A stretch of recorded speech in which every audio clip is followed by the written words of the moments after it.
Hi everyone, আসসালামু আলাইকুম। Welcome to my new blog. আজকে আমাদের বাসায় মেহমান আসবে, সেজন্য আমি বাজার করতে চলে গেলাম। আমি অলওয়েজ বাজার করার জন্য গীতকালান্তিয়া বাজারে যাই, সেজন্য সে বাজারের উদ্দেশ্যে রওনা দিলাম। এই তো যাচ্ছি, অটো করে যাচ্ছি। এই যে চলে আসলাম বাজারে। ভাবছি আগে মাছ কিনবো, সেজন্য মাছ বাজারে যাচ্ছি। এই তো যাচ্ছি, অনেক ভিড় থাকে মাছ বাজারে। এই তো যাচ্ছি, চলেই আসলাম। ভাবছি আগে চিংড়ি মাছটা কিনে নিই, সো আগে চিংড়ি মাছ দেখতেছি। আজকে চিংড়ি মাছগুলো সবগুলোই ছোট ছোট।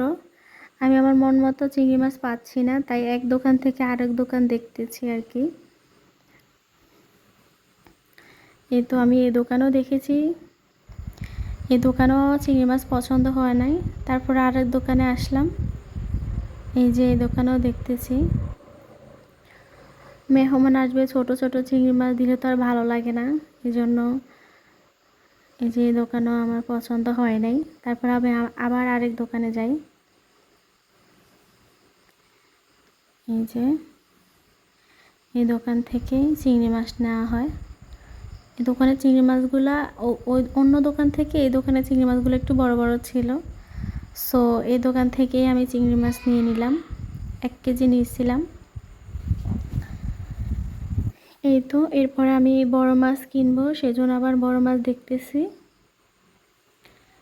এই যে আমি বড় মাছ দেখতেছি, সয়েজ হয় নাই। তারপরে আবার এই জায়গা থেকে দেখতেছি, এখান থেকেই বড় মাছ নিয়েছিলাম আমি। এই তো মাছ কেনা শেষ। এরপর মুরগি কিনেছিলাম, তারপরে কিছু কাঁচা বাজার কিনেছিলাম, ওগুলা শ্যুট করা হয় নাই। সো এগুলা সব কেনাকাটা শেষ। তারপরে বাসায় যাচ্ছি স্পিড খেতে খেতে। তো তোমাদের সাথে শেয়ার করতেছি যে আমাদের এই দেখেন, এই যে বাসার রাস্তাটা খুবই সুন্দর।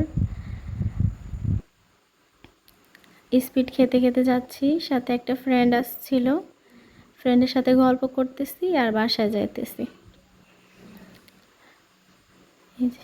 সবার উদ্দেশ্যে আমার একটা কথা, আমার যেহেতু নতুন ব্লগ, হয়তো কথায় একটু ভুল হতে পারে বা গুছিয়ে আমি কথা নাও বলতে পারি। সো আস্তে আস্তে সব ঠিক হয়ে যাবে যদি তোমরা পাশে থাকো, যদি তোমরা উৎসাহ দাও। এই যে আমাদের সন্তোষপুরের রাস্তা, দুপাশে ঝিল, মাঝখানে রাস্তা, খুবই ভালো লাগে রাস্তাটা। তাছাড়া এরকম অটোতে বসে যাইতে খুবই ভালো লাগে, একটু নেশা হয় এর অটোগুলা, ভালো লাগে এগুলাতে চড়তে। এই যে ছুটতেছি। তোমরা সবাই আমার এই চ্যানেলটা সাবস্ক্রাইব করে দিবা, সাথে থাকা বেল আইকন টিপ দিবা, শেয়ার কমেন্ট করবা। এই যে বাসায় চলে আসলাম, বাসায় এসে মাছ মাংস সব কিছু কাটাকাটি করলাম। এই যে আমি গরুর মাংসগুলো হাতে বসাইছি সব কিছু মশলা দিয়ে। তারপরে এই যে মুরগির মাংস লবণ দিয়ে সুন্দর মতো মাখাই নিছি। তারপর মাছ ভাজি চড়াইলাম। এই যে মাংসটা কিছুক্ষণ পর পর নেড়ে চেড়ে দেই আর কি। এই যে তারপরে চিংড়ি মাছও লবণ দিয়ে মাখাই নিয়েছিলাম। আমি যে কোনো মাছ ভাজি করলে হলুদের গুঁড়া আর কি দেই নাই, এগুলা দিলে তেলের সাথে আটকে যায়, ভালো লাগে না, কেমন জানি কালারটা হয়ে যায়। এই তো এই যে মাছ ভাজি কিছুটা হয়েছে, আবার দিতেছি। সবাই মিলে গল্প করতেছি আর মাছ ভাজি করতেছি। এই যে আমার ভাগ্নি, একটা বড় ভাগ্নি, সে আমাকে মানে ক্যামেরার সামনে আসতে দিতেছে আর খাওয়ার জন্য, কিন্তু ক্যামেরা অফ করার পরে সে নিজেই খেয়ে ফেলছে, আমাকে আর দেয় নাই। এই যে মাছ ভাজি করা শেষ, এবার মাংসটা ভাজি করে নিচ্ছি, রোস্ট করব, তাই অত বেশিও ভাজবো না আবার কমও না, মিডিয়ামভাবে ভাজবো। এই যে মাংস ভাজি হয়ে গেছে, প্রায় কিছুটা আরও বাকি আছে। তারপরে মাঝে মাঝে আবার আমি গরুর মাংসটাও নেড়ে চেড়ে দিই। গরুর মাংসটা সিদ্ধ হতে অনেক সময় লাগে। এই তো মাংস ভাজি শেষ। এবার আমি চিংড়ি মাছগুলো ভেজে নিব। চিংড়ি মাছগুলো ভাজতেছি। চিংড়ি মাছ অত সময় ধরে ভাজবো না। এই যে মাংসটা আবার নেড়ে ছেড়ে দিতেছি। মাংসটার কালারটা খুবই সুন্দর এসেছে এবং সবাই খেয়ে অনেক প্রশংসা করছে, যে সবাই বলছে অনেক মজা হয়েছে। সবার প্রশংসা শুনতে কিন্তু ভালোই লাগে। এই যে চিংড়ি মাছ ভাজা শেষ। এবার আমি বড় মাছগুলো দো পেঁয়াজ করব, সেজন্য পরিমাণ মতো তেল এবং পেঁয়াজ দিয়ে দিলাম। ভালোভাবে নেড়ে চেড়ে একটু লালচে কালার করব। এবার একটু হলুদ রসুন দিয়ে দিলাম। তারপরে কাঁচামরিচ এবং টমেটো দিয়ে দিলাম। তারপরে হলুদ দিয়ে এবার আমি মাছটা দিয়ে দিলাম। এই যে মাছটা ভালোভাবে নেড়ে চেড়ে নিব।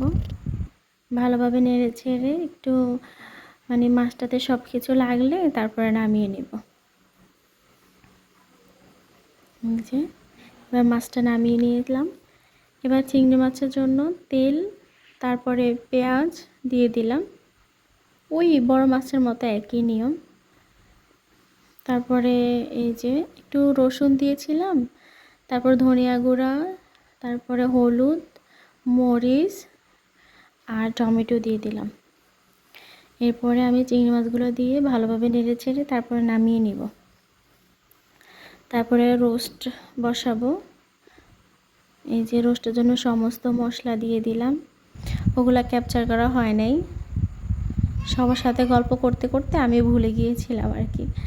সব মশলা দিয়ে তারপরে এই যে দুধের গুঁড়া দিতেছি।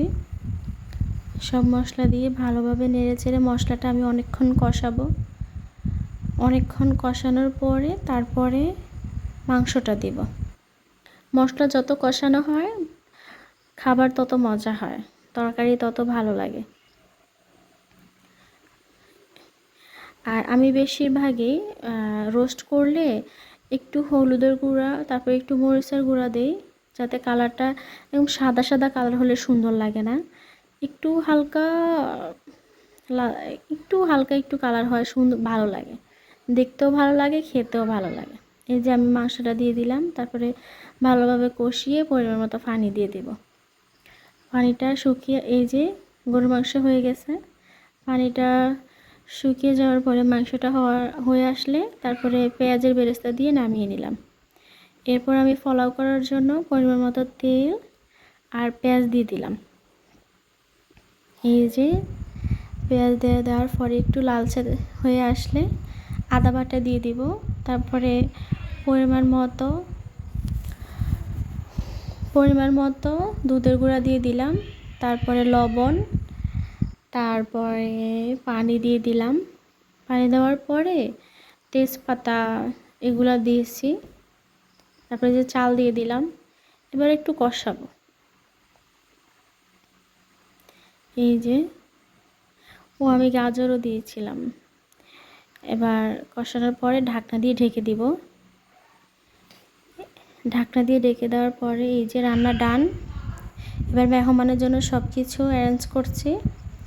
সবাই ভালো থাকবেন, আমার পাশে থাকবেন। আল্লাহ হাফেজ।